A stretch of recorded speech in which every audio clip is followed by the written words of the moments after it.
Your microphone. Oh, no, maybe, yeah, I can say that.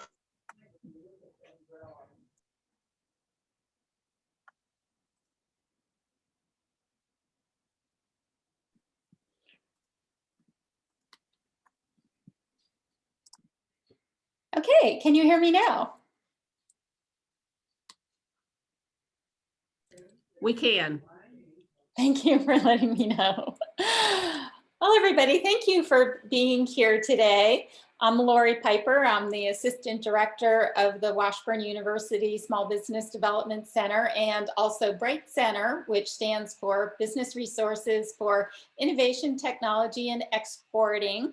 I'm joined today by Francisco Najar Villarreal, founder of MeatsPad, and Russell Plashka, Ag Business Development and Workforce Specialist with the Kansas Department of Agriculture. The BRIGHT Center is a new initiative that we've launched out of Washburn University just this month to provide assistance to high potential small businesses with pathways to commercialization.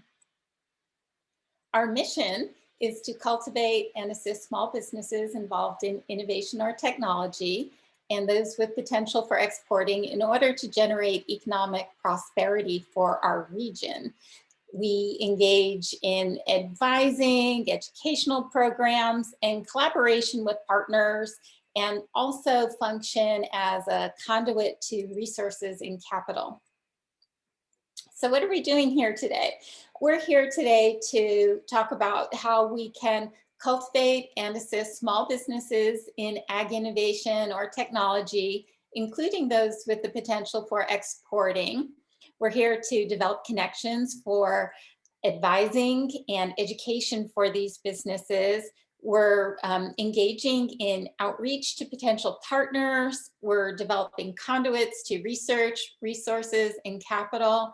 And most of all, we're seeking to better understand where we can direct resources to help Kansans continue to thrive, innovate, and help others around the world. Obviously, ag is a huge strength in Kansas. It's the largest driver of our state economy. We've got over 250,000 direct and indirect jobs supported through ag. It's about 13% of our workforce. Ag encompasses crops and livestock, but also food processing, alternative fuels, fibers, research, education, and agribusinesses. Ag innovation is important for Kansas. New technologies are rapidly emerging. Locally and globally, there are problems that can be or need to be addressed through ag innovation. We already have a lot of strengths, people doing great things in agriculture, taking care of the land, taking care of their animals, taking care of the water. So this is a strength that we can continue to capitalize on. But Kansas, as we're hearing a lot, is interested in continuing to grow its economy, and innovation is a way to create jobs and prosperity while at the same time solving problems. And on top of that, Kansas has a lot of untapped potential for export. So some additional context. Unfortunately, I can't talk about everything that we have going for us in Kansas and all of the resources, but I do want to point out a couple of things that some of you might not know. I'm located in Manhattan. Manhattan is the western anchor of the animal health corridor that stretches along I-70 out to Columbia, Missouri. More than 55% of the world's animal health companies are located in this corridor. So this is a huge strength that we already have. The National Bio-Agro-Defense Facility is opening in Manhattan late 2022, early 2023, best I can tell from their website. And they're engaged in helping to protect livestock, ranchers, our farmers, people involved in food production from diseases. We've got K-State Veterinary Teaching Hospital. We've got the College of Agriculture, Department of Agriculture, forestry, industry associations, and then also in Topeka, we have Plug and Play, which is an animal health and ag tech business accelerator that's currently in its first cohort. And we'll be hearing about that from Katrine Bridges in a couple of months. I also want to point out the importance of global animal health. According to Grandview Research, in 2020, it was $48.8 billion. 62% of that was related to production animal health, 38% was related to companion animal health, and it's expected to continue to grow. As there are more and more companion and support animals in the US, in addition to other parts of the world, we also have need for pet nutrition and healthcare, companion animal nutrition and healthcare. So these are things that also fit into this conversation. So I also want to point out one of the reasons why we're talking about export in this context is that exporters create jobs and import revenue for the state of Kansas. So here's a little bit of background. Approximately 1% of the small businesses in Kansas are exporters, but they do contribute significantly to our economy. While Kansas was only the 32nd largest exporter in the country, it's the 7th largest ag exporter. And where we've got opportunity for ag export, we're probably also going to have opportunities for ag innovation export. And then during the pandemic, something that we've all been looking for is a way to help businesses be more resilient, and companies that export are 8.5% less likely to go out of business, in addition to paying higher wages. So we need to think about, as we're thinking not just about our agricultural products, but our agricultural innovations and technologies. Almost 96% of the world's consumers live outside of the US. So we're about to get into the real meat of things here. I didn't even mean to make that pun. Before we talk about the innovation trends, I want to make some observations about them. And I think that the observations about the trends are as important as the trends. So the innovations range anywhere from low tech to very high tech.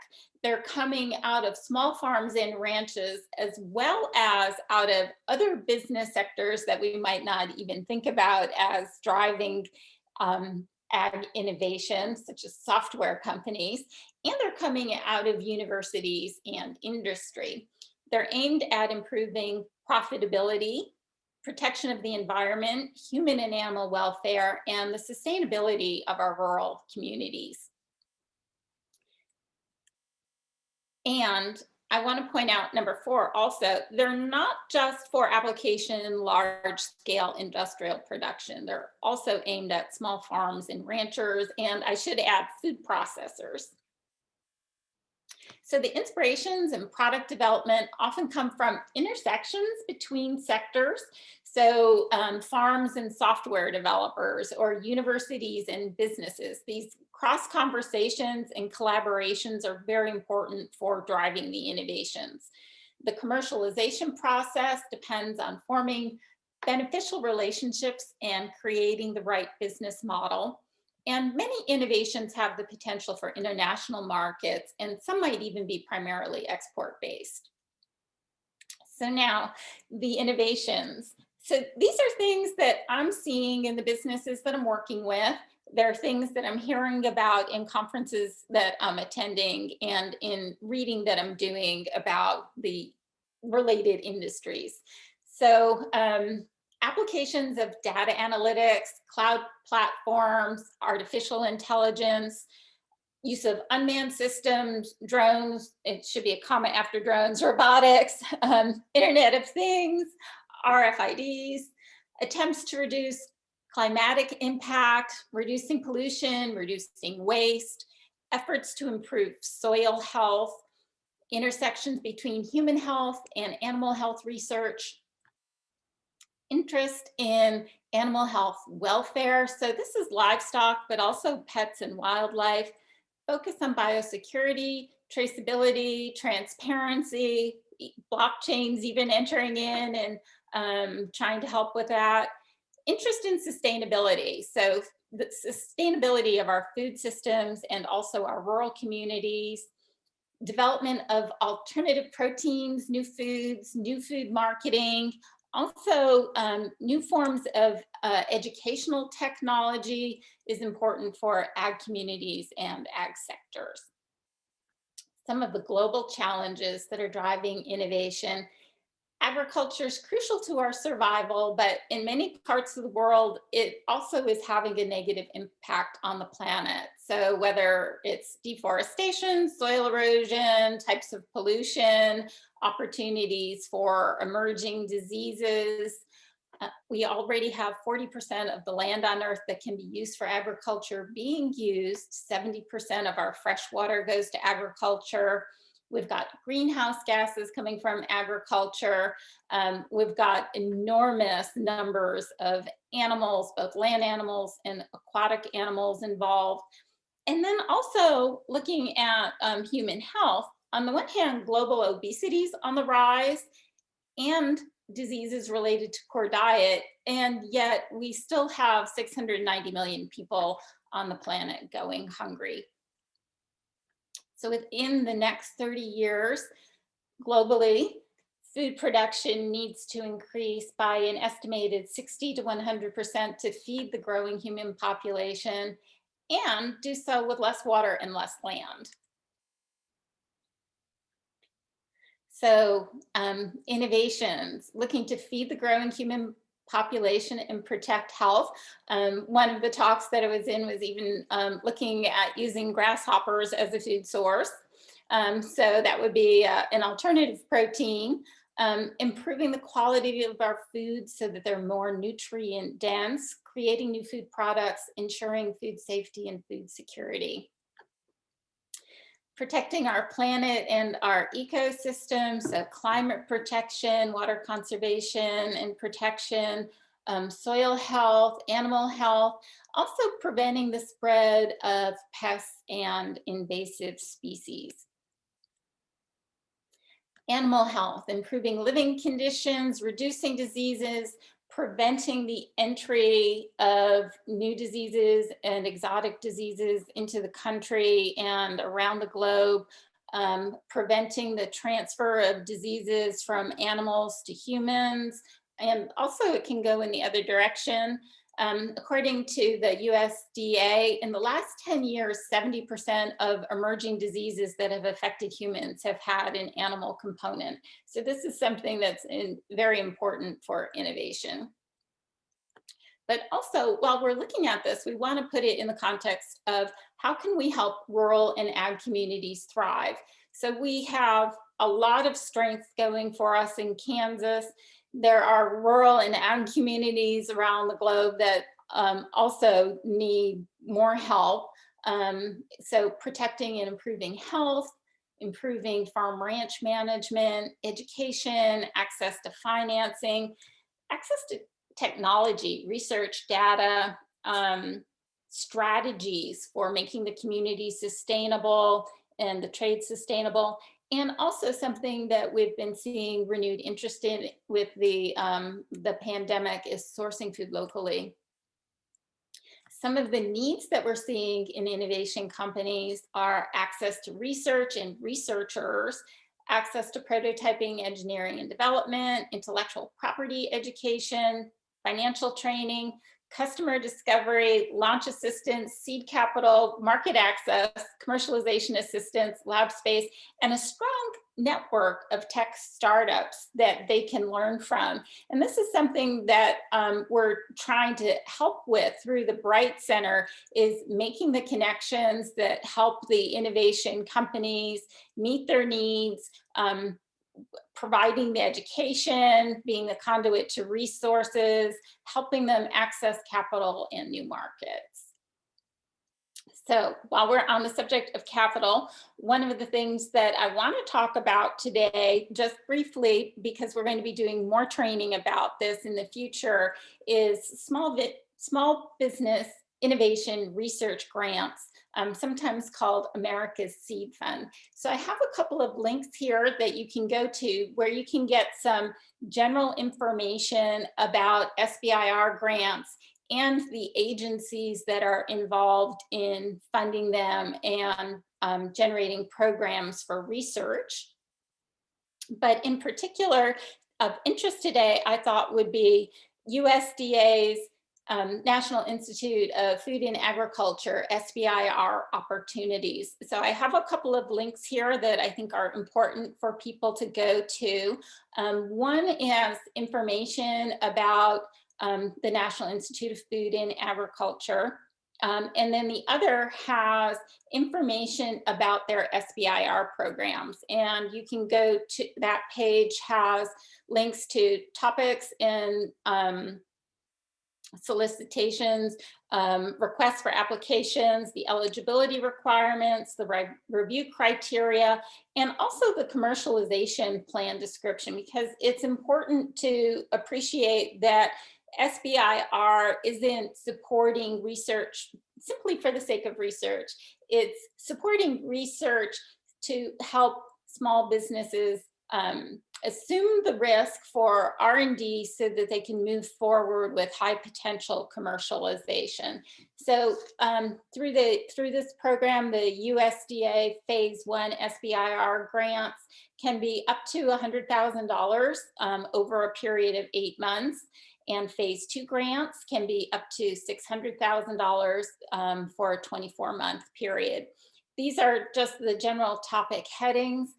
So forest and related resources, plant production, animal production and protection, conservation of natural resources, food science and nutrition, rural development, aquaculture, biofuels and bio-based products, small and mid-sized farms, and plant production and protection. So I want to let you know about a couple of programs that we have coming up in this Lunch and Learn series that we're going to be offering for the Bright Center Fridays. In February, what makes a great company founder. In March, how to do tech transfer with K-State. And so this is going to be how you can license intellectual property from the university and connect with researchers for SBIR assistance. And then in April, panel discussion of what to look for in a business accelerator.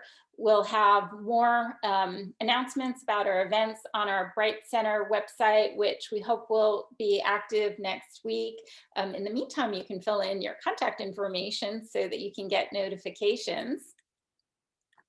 And I thank you for your time today. I hope that this was interesting for starting discussion. I'm really excited to hear what Francisco has to tell us about his business and his research, and also to hear from Russell Plashka.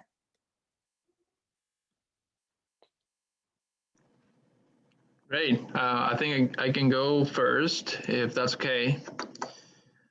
Hello, everyone. So my name is Francisco Najar. I have a quick presentation. I mean, it's going to take maybe 7-8 minutes, but it just helped me go through some of the bullet points that I want to make. And let me see if I can share my screen.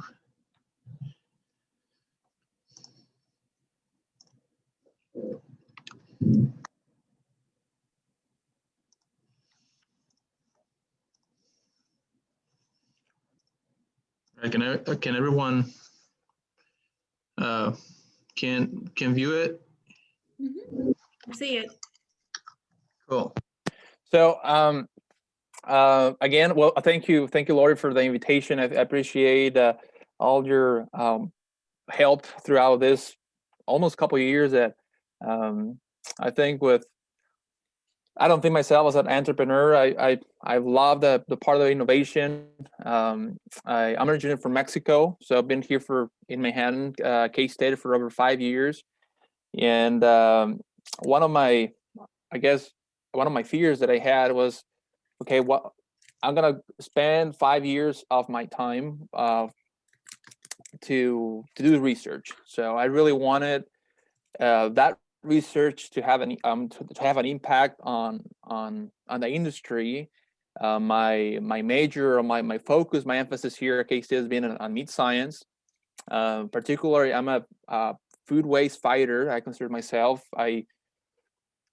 That's my passion, trying to find new ways to look at food waste. And when I thought about pursuing my PhD, I really wanted to create or develop some research that could help the meat industry to fight that. I know, a lot of the statements that Lori brought up earlier about sustainability. I mean, the agricultural products that I mean, we look at the this program, and how we produce beef in the U.S. is very efficient compared to other countries, and all the resources that we utilize to do that, and the time. And I think the least we can do to respect the life of the animal that was slaughtered is use that meat. Don't let it, for any reason, let it go to the landfill. So that's my approach. And being in had the opportunity to go abroad to Ireland to spend 1 year, and being there by myself in other countries when I was an undergrad, and being exposed to other cultures, really exposed, and I think it really opened me to other stuff, to how people in other countries they look at animal production and agriculture. So a little bit about myself before I go into more detail about what I'm doing. So I'm a current PhD candidate in meat science here at K-State, graduating this spring, and really looking forward to what is next. My major in food science, and from Monterrey, Mexico. It's a northeast part of Mexico, and I came here in 2016 for my master's. Graduated in 2017, and as I said, I decided to go for my PhD. For some reason, this is not okay. There you go. A little bit of my experience. For those of you that have been in Texas before, my experience prior to coming here was in HEB. It's a large retailer in Texas, and it's huge. They have over 400 stores. So they have also some stores in Mexico, and I work for them as a QA, looking at produce and meat, produce, fruits and vegetables, and just how they manage the quality of produce and meat products at the warehouse, and all that supply chains to the store. I also had the opportunity to do an internship here in town at Hy-Vee, looking at shrink, or looking at food waste and how can we improve that. And here, I'll talk about that. I'm a current advisor for the Niche Meat Processing Assistant Network. It's based out of Oregon State University. I help them with translate some of the content that they have in English to translate into Spanish, with helping the meat industry, and it's more specifically small and meat-sized meat processors. I'm helping teaching a class, a meat animal processing class, which we train, and we train undergrads to look at from the animal welfare standpoint all the way to the slaughter, dressing procedures, meat processing, and meat pricing and merchandising. So it's a very hands-on class, but we're really proud of teaching it. And I think a lot of the students can, when they get out of here, they have a lot of hands-on experience, and they're able to do a lot of that, and either at home, in the farm, and just continue looking at from a meat science standpoint. And so more recently, I initiated a podcast that Lori was mentioning in meat science. I was really looking again to helping the meat industry, and a lot of it's just helping the small guys that they may process 50 to 300 head of cattle or hogs a week, and sometimes they don't have the resources and that other companies may have. So I decided to start this project where we interview meat scientists, meat specialists around the globe, and I was explaining earlier about this, but it's basically most recently, as an example, we had some questions from meat processors asking about blood waste. So throughout my 5 years here, I know I have met a lot of people and researchers and faculty. So I interview Dr. Bakit from New Zealand, talking about the utilization of blood waste. So very specific things about questions that are very applicable and relevant to today's I mean, on a daily basis, what a small mid-sized processor they might encounter. But that's the concept that we have.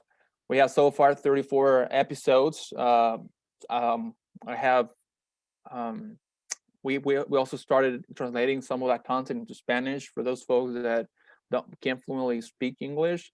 They're located in the U.S. or in Latin America, and so far and I think I can talk more about this if you guys have more questions about that, and especially some of you are in that segment. And that's one thing that I wanted to talk about this, but and also going back to the food waste, and a lot of my my project really stemmed from the need of meat color. I mean, we all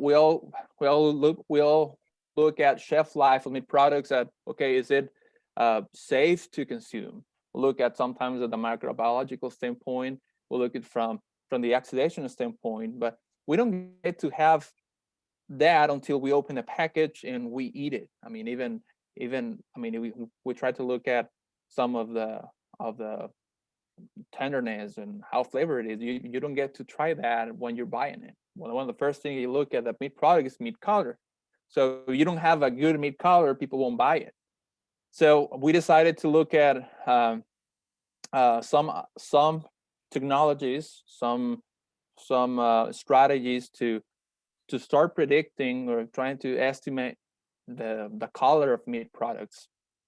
This is a big quick example. I mean, sometimes you get to the store, naturally meat is going to oxidize. The protein of meat, the pigment protein, will start to oxidize naturally. That's what happens.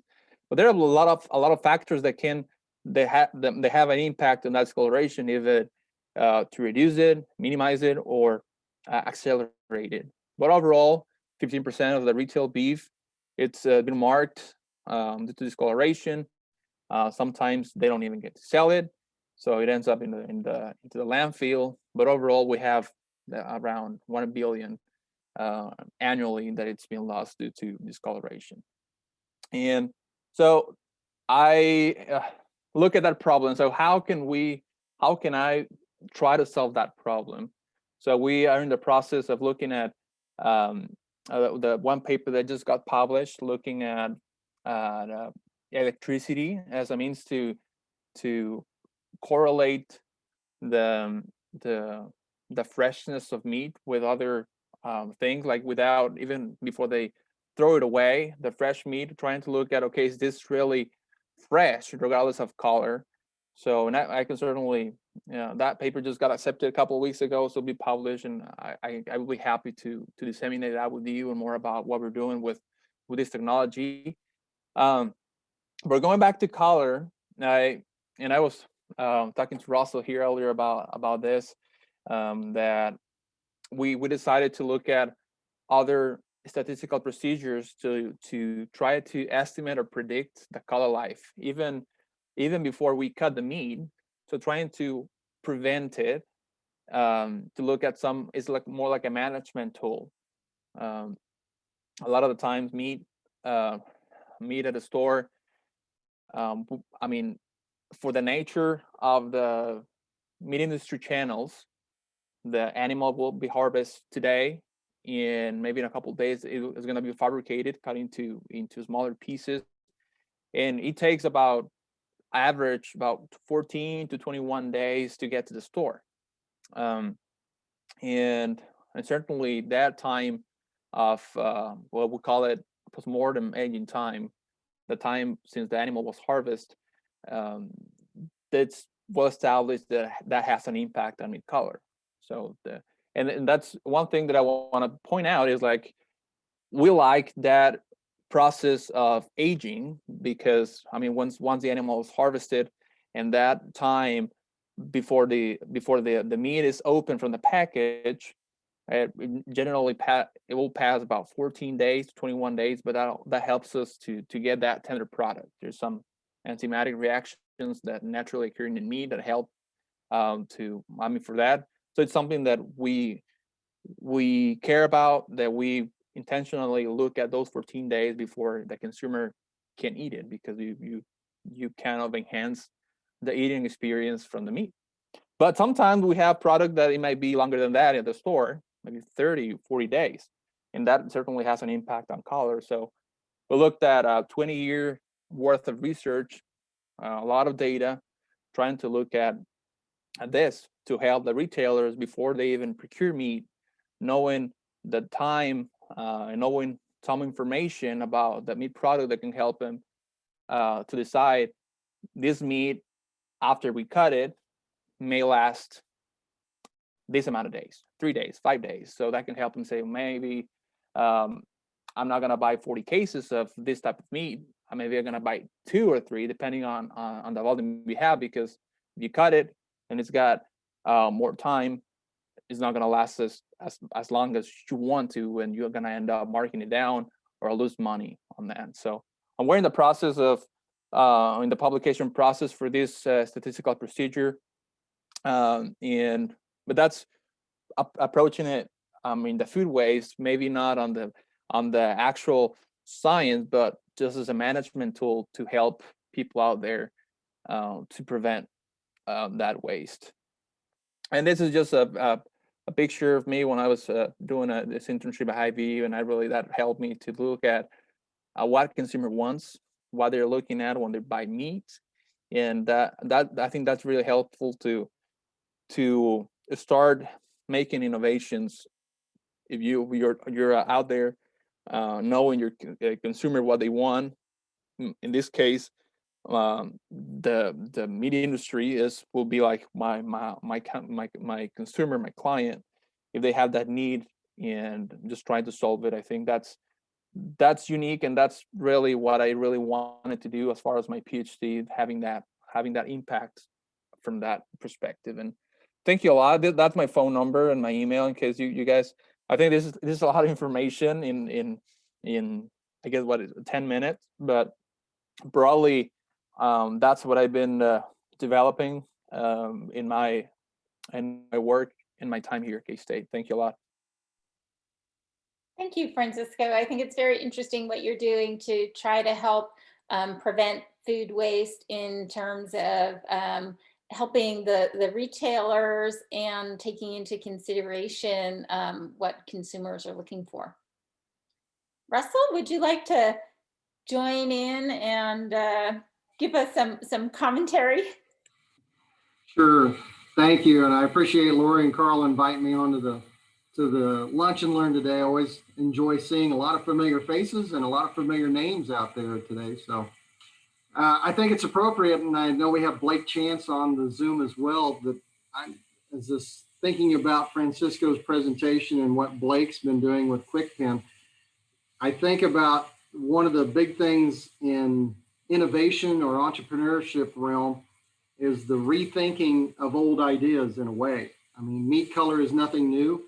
A hitch pin for a piece of equipment definitely is nothing new, but the way these two young men are looking at these problems is something new. It is innovative.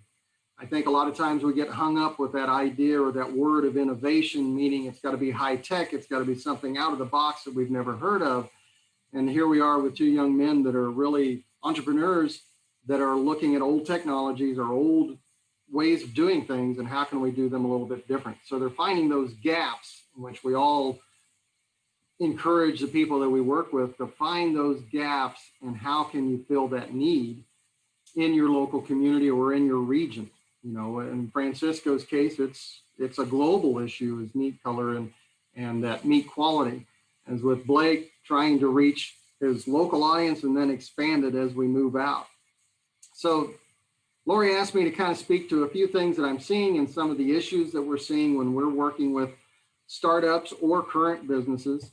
I might add in there that kind of a good segue. One of the things we've been working on here at the Department of Ag is we've been managing the Securing Local Food Systems grants for local meat processors, food pantries, rural grocery stores, places like that. And that's really opened our eyes to what some of these smaller businesses really are looking for. And what they're looking for is that little nugget of startup money, or that little piece of, this is the kickstart I needed to really get to this next level. And it's how do they, whether we're talking about a new entrepreneur trying to get to that proof of concept, or if it's that after that, getting over that hump of production. And I know Lori and Carl and Blake and I have talked a lot about his issues and problems and getting to that scaling up issue with his QuickPen. You know, how do we help those type of entrepreneurs get that little bit more of capital investment to get to that next level, to where they can take it a lot further than where they're at now. And Lori hit on a lot of subjects that we're seeing a lot of interest in. Soil health, she mentioned. You know, with the Securing Local Foods, we're seeing a lot of value added. So how can we add value to those products we're already producing in our local lockers? Or if we're talking large scale with Kansas, one of the things that we're looking at as KDA is how do we add more value to the milk that we're producing across the state of Kansas? How can we keep those products in Kansas, add that value to it, and then ship it out? Sustainability is a big issue, and I think will continue to be. There's a lot of major companies that are looking at sustainability throughout the entire supply chain. So really looking at it, it ties into what Lori said about the blockchain technology, but tying in that sustainability piece from production all the way to the end consumer, and telling that sustainability story about agriculture, about manufacturing, about processing, about transportation, every step of the way. What is that sustainability story?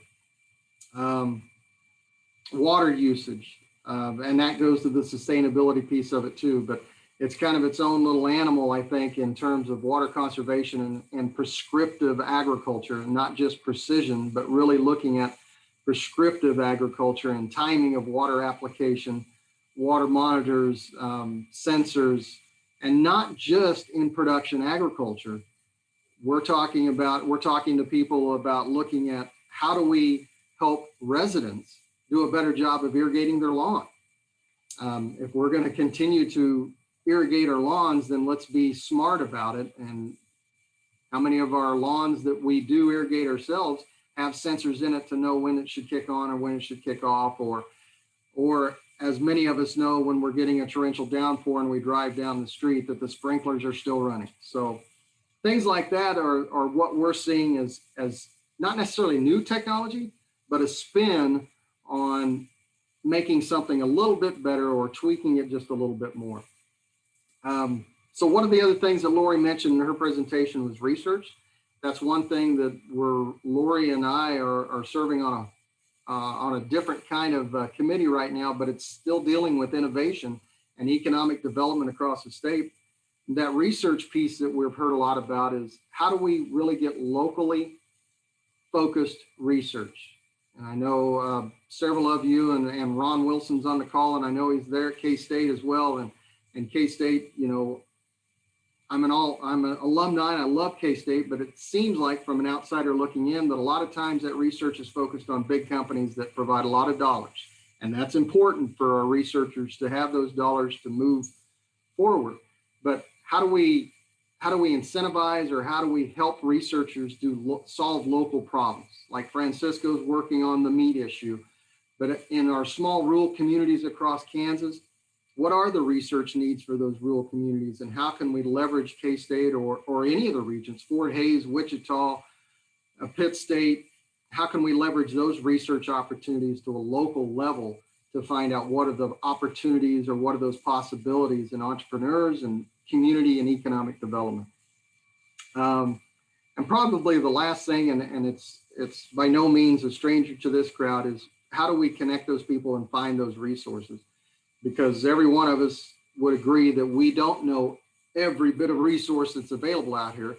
But just like in this room, we all have a little tidbit or a nugget of knowledge and a resource that we connect somebody to.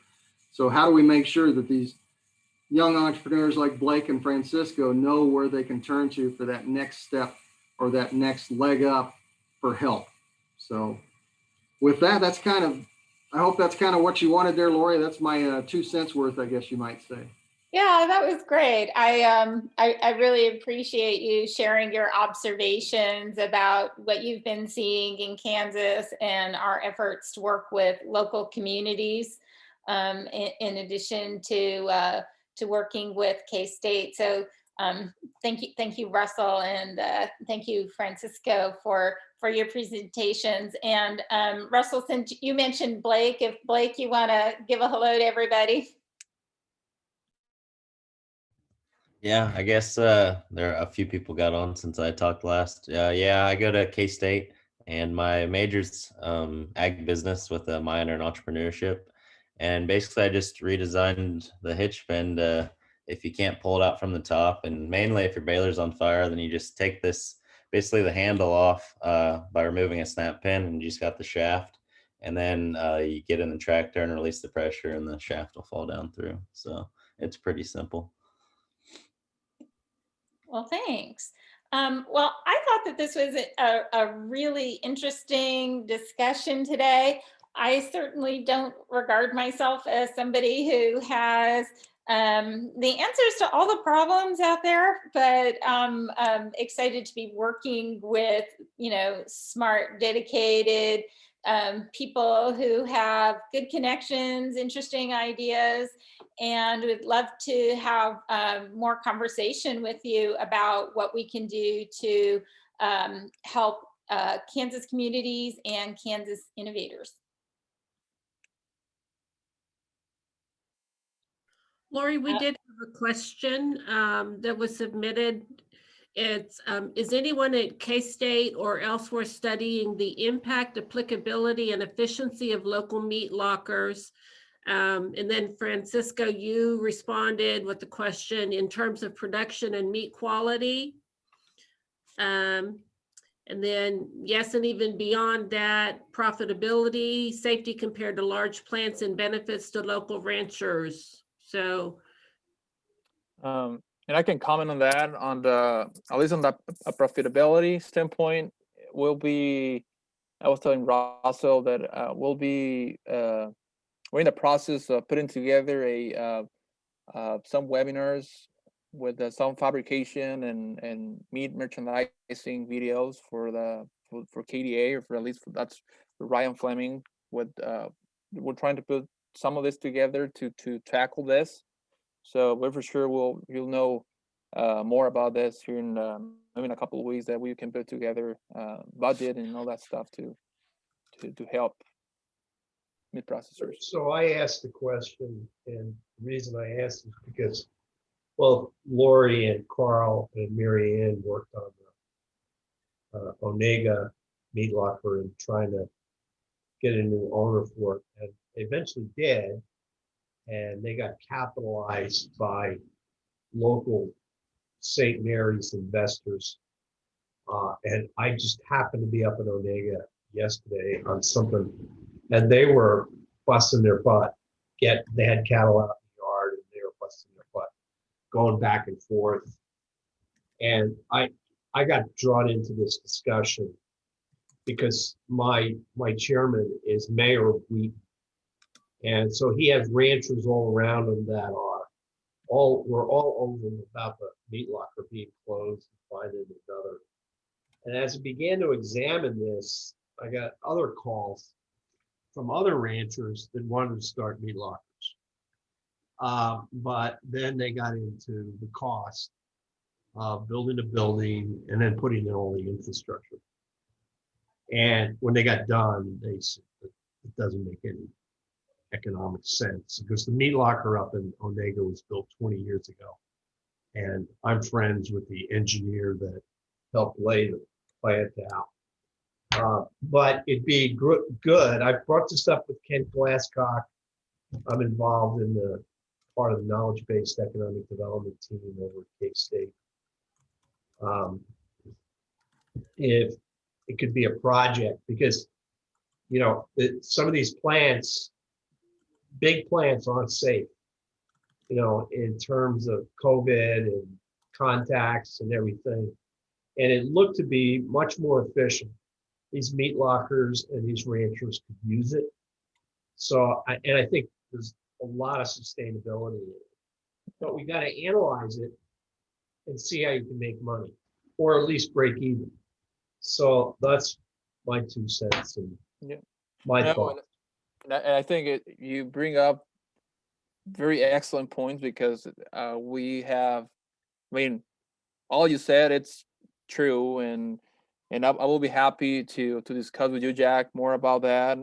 We had some calls from people in Salina that through the podcast have contacted me in Kansas, that they also have an interest in making a meat locker from scratch. And so there's definitely a economic point of view that it's important, and also there's some sustainability. And I've had the opportunity to tour some of the meat plants around Manhattan, up in Clay Center, Junction City. We also have one here, but one of the things that keep coming, and with Lori and we discussed about that, and with Tom as well on the offals. There's a lot of 10 years ago, it used to be that offals, when I talk about offals, I talk about intestines, like the stomach and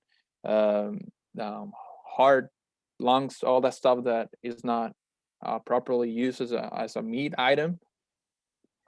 And it used to be like before, some companies were paying for that item to pick up. But now it kind of turned around, and now the manager, the meat locker owner, had to pay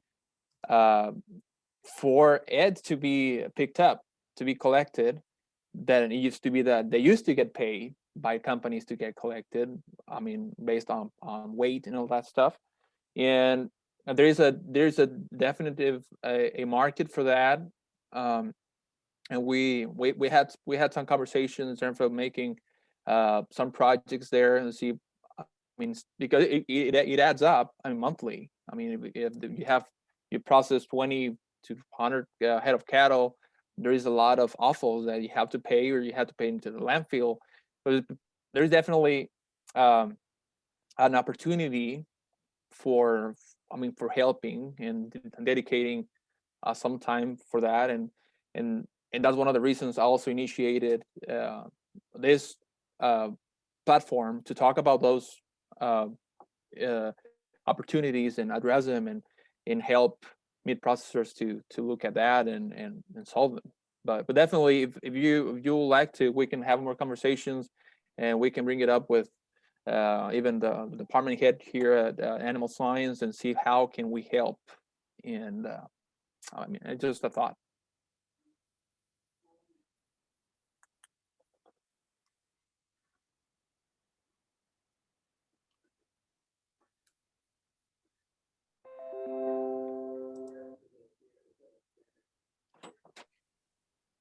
We have another. Anybody? We have another question, Lori. Has the state of Kansas or KU or had any interaction with Army, CCDC, Soldier Center?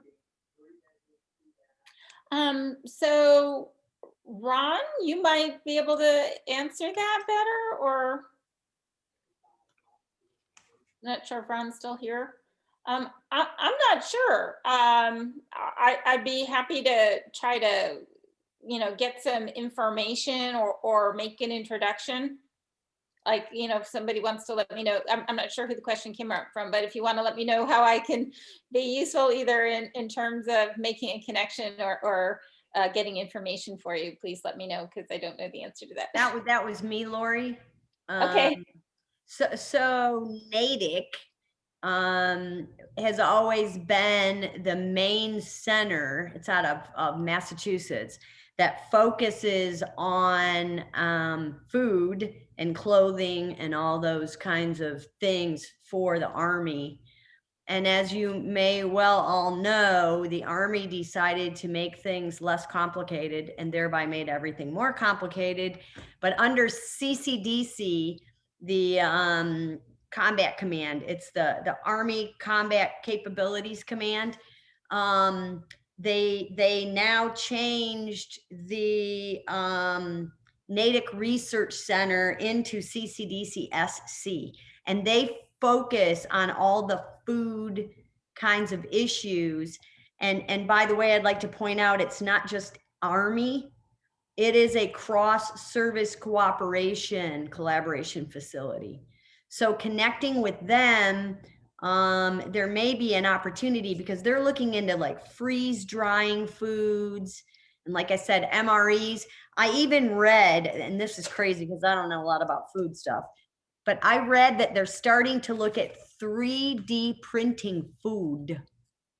And believe me, I know nothing about it, but it blew my mind because I found this article on how they're looking at putting 3D printers out in the field to 3D print food.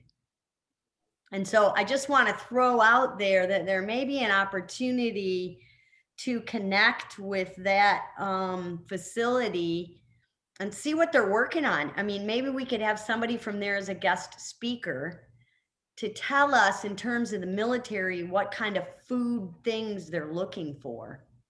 Because I really don't know. I'm not in the ag space, but it certainly impacts the Department of Defense. That sounds interesting, Lori. Thanks for the suggestion. If you've got any contacts or I can get a can help contact. point us I toward them, don't- that sounds interesting. Yeah, I can reach out into the S&T space and see who's connected with CCDC SC, because that's who it would be, that leads that for the Department of Defense. Great, I love that.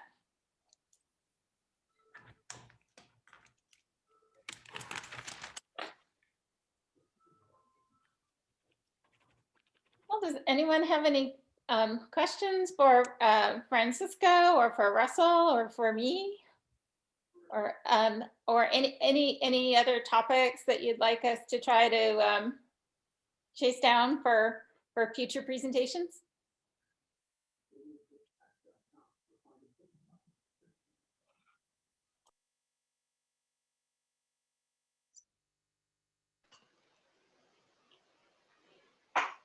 So, Laurie, I'd like to, first of all, I'd like to publicly thank you for taking on the task. For those of you that don't know, we've created the Lunch and Learn series is a attempt to bring our ecosystem together and our clients every Friday. We're doing this with our Tech Innovation Program. And we asked Laurie and Carl to take on our fourth track, and they actually expanded it in their efforts to do more, as she told you today and presented with the Bright program. One of the things I would like to ask for, and I'm guessing most of the people here are resource partners, part of mostly the ecosystem with a few exceptions. And how, with the people that you're working with, what I would want to ask is how can we help you help your clients, help the folks that you're working with, in order that we can create I'm missing the word, a regular period of time where they know that we're coming to them, and they know that they can plan to show up. Would in this case, with what Laurie's doing, it's basically every fourth Friday. Now, Laurie, I'm going to throw you zinger here. I started to type it to you and I ran out of time. She's got on her list in the PowerPoint every fourth Friday. The exception to that is when we have an exceptional Friday. In April, we have Good Friday. So if I'm in that right, Vicki, so we've pushed the 4 Fridays forward 1 month, 1 week. So yours would be the 30th. And I sincerely apologize throwing you a public zinger, but Okay, I can handle it. sure. The point really here is we're doing this in order that you, the resource partners, can talk with each other, can talk with us. We want this to, so this is more from what I'm hoping for, is that we have more conversation, more discussion in ways that we can improve each other and our assistance to each other, and especially for our clients. So it's really, how can we help you is part of the question. And then second of all, how can we help, how can we get more of our clients to the table? And so I'll shut up there and see if we can get some answers.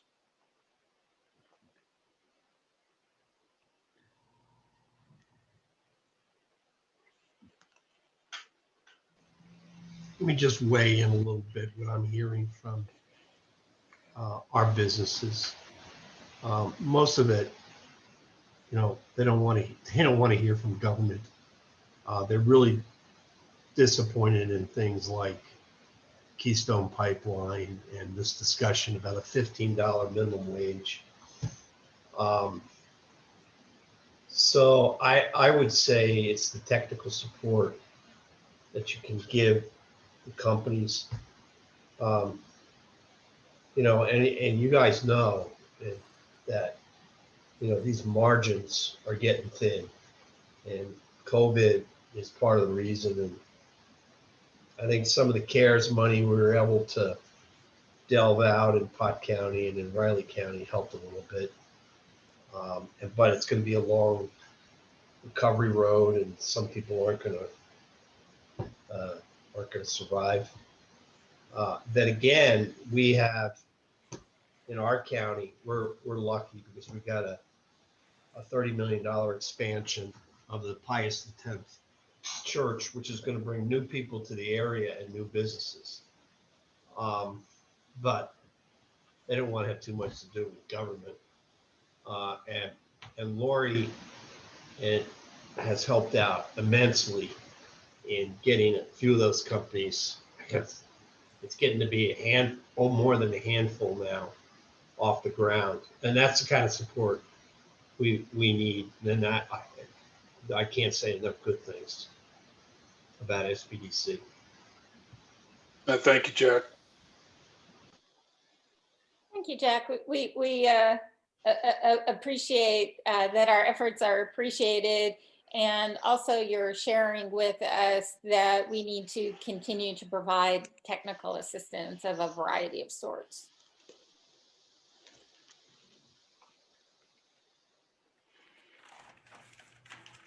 So Lori, one last thing I would like to say is, as we move forward, one of the things we're going to, what we're hoping to do in our Lunch and Learns in each of these series, we have 4 tracks that we're working on. The first one being this is kind of a little bit of a commercial, since I know you're about to let go. The Department of Defense and our Encountering Innovation program. So a focus more towards the Tech Scouts in our Department of Defense, Department of Homeland Security, and FBI. The second track is a federal primes track. We're focusing right now on NASA, and I would bet several of you have clients that are in advanced manufacturing that are probably strong suspects for NASA. You would be surprised what the primes are looking for. So if you can come to the second Friday in February, we will open that up and you can learn. The third one is the contract funding opportunities. We're focusing on SBIR phase 3, which is how can I get a sole source with a federal agency, and we're focusing on a certain company that has an expertise in that. So hope you can branch out and be able to tell others about what we're doing, especially our clients as we go forward. Those that miss this, if you have someone that wants to see this, please make sure they know that we're recording these in order that we can still have this. We've had several people that registered today that I know that wanted to see it. And so they will be, they signed up where they could ensure that they could watch it. So just because someone's not here, they can see it. Laurie, I do appreciate your jumping in and taking on this project for us. For you and Carl, thumbs up. Thank you for including us.